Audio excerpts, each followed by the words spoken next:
আসসালামু আলাইকুম। Hello everyone, welcome to another new blog. আমি ইতি শেষ সকাল ব্লগ থেকে বলছি। কাছে দূরের যে যেখান থেকে ব্লগটি দেখছেন, আশা করি আমার প্রিয় সকল আপু ভাইরা অনেক ভালো আছেন, সুস্থ আছেন। আল্লাহর অশেষ রহমতে এবং আপনাদের দোয়া আমিও ভালো আছি, আলহামদুলিল্লাহ। তো ভিউয়ার্স, আবার একটি ভিডিও নিয়ে আসলাম, কিন্তু গত 2 দিন ধরে তো আমি কোনো ভিডিও দিতে পারি নাই। আর আগে সরি বলে নিচ্ছি আমার প্রিয় সকল আপু ভাইদের কাছে, কারণ আমি 2 দিন ধরে আপনাদের কোনো প্রকার সাপোর্ট করতে পারছিলাম না, কারণ একটু ঝামেলার মধ্যে ছিলাম আর খুবই ব্যস্ততার ভিতর ছিলাম। তো যাই হোক, এখন আবার ইনশাল্লাহ ভিডিও দিব আর আপনাদের সাপোর্ট করব। তো ভিউয়ার্স, এই তো সকাল সকাল বসে পড়েছি লাউ শাক কাটতে। আমার কত ভাবে তার গাছের ফ্রেশ লাউ শাক তুলে দিয়ে গেল, আর এই যে আমাদের গাছের সিম। তো আর আমি উঠানে বসে বসে কাটতেছি, তাই ভাবলাম আপনাদের সাথে একটু শেয়ার করি আর কি। তো কে কে লাউ শাক দিয়ে আর এরকম বিচিওয়ালা সিম দিয়ে খেতে পছন্দ করেন, প্লিজ কমেন্টে জানাবেন। আর আজকে আমি ভিডিও শুরুতে কিছু কথা বলে নিই, কারণ ভিডিও শেষে বললে আপনারা কেউ শোনেন না জানি। তো সেটা হচ্ছে, প্লিজ আপনারা যারা যারা সাব করেছেন আমার চ্যানেলটা কিন্তু ব্যাক পাননি, আপনারা কমেন্টিতে এসে আমাকে জানাবেন।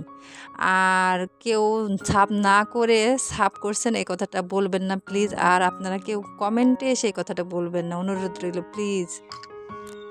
তো এরপর চলে আসলাম একেবারে বিকালে, আর বিকালে আমরা একটু কাজ করতেছি। তো কি কাজ করি চলুন দেখাই। এই যে এগুলা কি বলেন তো, আমি জানি অনেকে চিনবেন আবার অনেকে চিনবেন না। তো এগুলো হচ্ছে মাছের ডাল বা মাসকলাইয়ের ডাল।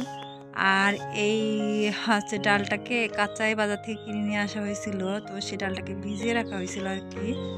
এখন এই যে খোসা পাথর ময়লা যা আছে সেগুলা মানে বেশি পরিষ্কার করে নেওয়া হচ্ছে, কারণ এই ডালটা দিয়ে আমরা ডালের বড়ি বানাবো। তো আমাদের ভিতর শীতের সময় মানে ডালের বড়িটা দেওয়া হয় আর কি। তো এখন শীতের শেষের দিকে আমরা আবার দিচ্ছি আরেকবার। তো ডালটা বাজতে বাজতে প্রায় সন্ধ্যা হয়ে গেছিলো, আর আমার মা এই যে শিলপাটায় আসলে বেটে নিচ্ছে ডালটা। আর এটা শিলপাটায় বেটে নিলে সুন্দর হয় আর কি।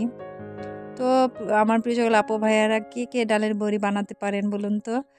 আর আমি জানি অনেক এলাকার মানুষ আছে যারা ডালের বড়ি চিনেই না, মানে কীভাবে বানাতে হয় সেটাও জানে না, আবার রান্না করে খেতে হয় সেটাও জানে না। যেমন আমার শ্বশুরবাড়ি এলাকা জামালপুরের মানুষই বেশিরভাগ মানে ডালের বড়ি ওরা জানেই না কীভাবে বানাতে হয়, খেতে হয়, বা ডালের বড়ি জিনিসটাই চিনে না।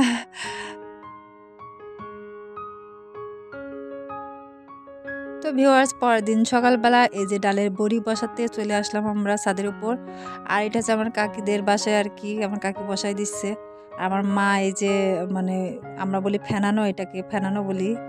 তো যাই হোক, বড়িতে কিন্তু এখানে শুধু ডাল বাটা দিলেই হয় না, এখানে আরেকটা জিনিস ইউজ করতে হয়, সেটা হচ্ছে কুমড়োর বড়ি বলে এই কারণে যে চাল কুমড়া আছে না, চাল কুমড়াটা ইউজ করা হয়। আবার চাইলে আপনি পেঁয়াজ দিয়েও দিতে পারেন। তো আমরা এখানে চাল কুমড়াটা দিয়ে বেশি ইউজ করি আর কি। তো চাল কুমড়াটা এটা কুড়িয়ে তারপর হচ্ছে সুন্দর করে বেঁধে রাখতে হয় পানি ঝরার জন্য, তারপর সেই কুমড়াটা ইউজ করতে হয়। আর এই বড়ি বসানোর জন্য এভাবে এই যে নেট বানিয়ে নেওয়া হয় আমাদের এলাকায় আর কি। তো আমাদের এই যে এইসব এলাকায় যেহেতু প্রতি বছরই এইভাবে শীতকাল আসলে বড়ি বসায়, সেজন্য সকলের বাসায় এরকম 2-1টা নেট পাওয়া যায় আর কি। মানে বানাই নেয় আর কি। আর এদিকে যে আমার কাকি সুন্দর করে বড়ি বসাচ্ছে, আর এই বড়িগুলা আপনারা আপনাদের ইচ্ছা অনুযায়ী সাইজ করতে পারেন, কেউ ইচ্ছা করলে বড়ও করতে পারেন, কেউ ইচ্ছা করলে ছোটও করতে পারেন, আপনার যেমন ভালো লাগে আর কি। আবার ডিজাইনও আপনার ইচ্ছা মতো করতে পারেন, কিন্তু আমাদের এলাকায় আমরা সবসময় এইভাবেই দেই। তো আমিও কিন্তু বড়ি বসাতে পারি, কিন্তু এখন আমি ভিডিও করতেছি এই জন্য আমি বড়ি বসাচ্ছি না। তো আমার ভিডিও মানে করা শেষ হয়ে গেলে তারপর আমিও বসাবো।